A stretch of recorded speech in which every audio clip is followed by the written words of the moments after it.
Traffic is everywhere ngayong Christmas season. Kahit nasaan ka nga, ramdam ang Christmas rush. Puno ng sasakyan ng mga kalsada, puno ang mga malls at higit sa lahat, ang hirap mag-commute. Dahil dyan ang ilang commuters sa mga kolorum na transportasyon kumakapit. Yan ang pag-uusapan natin. Ask me, ask Attorney Gabby.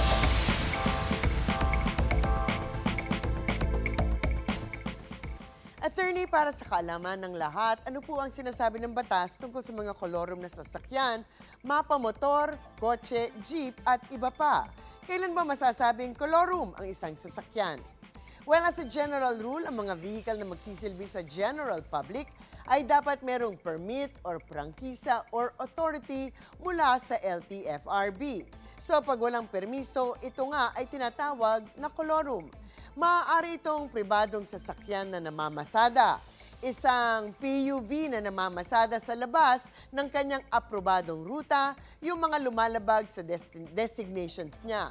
Maaari itong isang school service na nag-ooperate bilang UV Express or isang tourist bus na namamasada bilang city or provincial bus.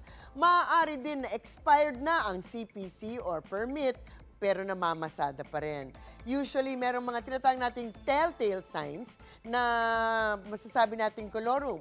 Wala yung LTFRB case number, yung kanyang authorized route, yung name and number ng operator at number ng LTFRB.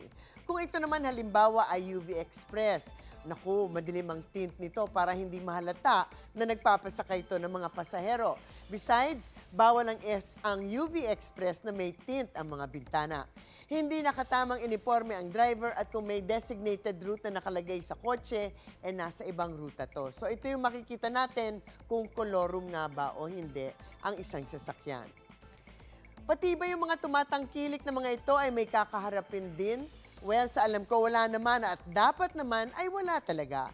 Nakakaawa na nga ang kinalalagyan ng ating riding public sa mga regular na empleyado na usually naninirahan sa malayong lugar, malaki ng pasakit sa kanila ang pagsakay sa ating mga kawawang pampublikong sasakyan.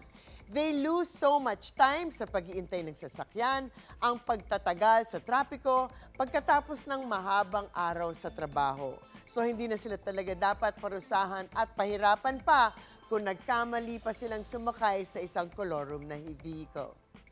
Attorney, paano naman po yung mga nagsasamantala at masyadong tinataas ang singil ng pamasahe ngayong Christmas rush? Ang mga drivers na guilty of overcharging ay dapat magbayad ng fine of 5,000 pesos for the first offense, 10,000 pesos for the second offense, and 15,000 pesos for the third offense. Naku, mahirap po yan kasi matagal bago maipon yung 5, 10, or 15,000 pesos. At dahil Pasko ngayon, ang alam ko ay mas pinag-iigting ang paghuhuli sa mga overcharging ng mga public utility vehicles. Pero tandaan, kailangan mag-file ng complaint kung kayo ay naiisahan nga ng mga ibang mga driver na talagang maghahanap ng paraan para ma-overcharge kayo. Of course, kung kusa kayo magbibigay ng tip dahil naiintindihan ninyo ang mga driver na nababawasan ng kita pag masyadong traffic, well, iba naman yon. Pero iba nga ang sitwasyon kung saplitan kayong ino-overcharge. So, bawal po yan. Mag-complain po tayo. Ang mga usaping batas, bibigyan po nating linaw para sa kapayapaan ng pag-iisip. Huwag magdalawang isip. Ask me, ask Attorney Gabby.